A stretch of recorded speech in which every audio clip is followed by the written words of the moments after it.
In a bustling office, three employees were busy typing away on their computers.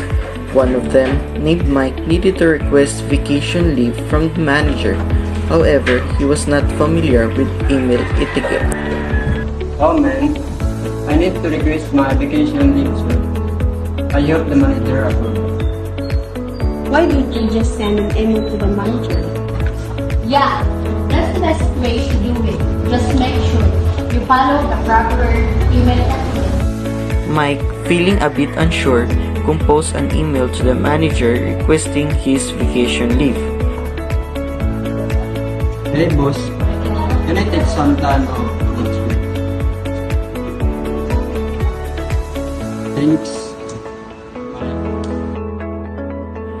The manager, receiving the email, noticed the lack of proper email etiquette and decided to have a private chat with Mike about it.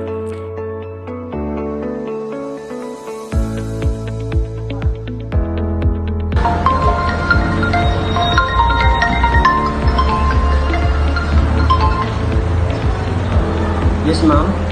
Hey Mike, when we talk about your email requested vacation leave. Oh sure. Then Mike approached to the manager.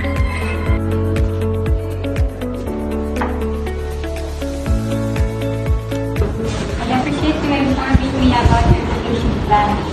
But it's important to maintain professionalism in our communication. Let me show you how to write a proper email.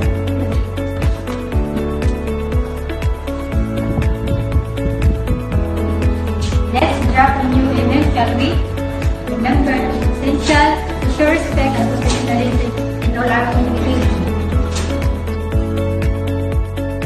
With the manager's guidance, Mike learned the entrances of email etiquette and crafted a well-written email requesting vacation leave. Dear Manager, I would like to request vacation leave from May 20 to May 25. I have completed all spending tasks and ensured that my responsibilities are during my absence. Thank you for your consideration.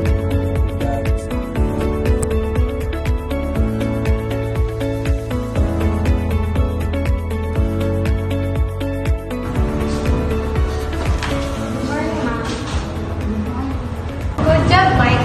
This email is much better. Remember, proper etiquette is crucial to workflow.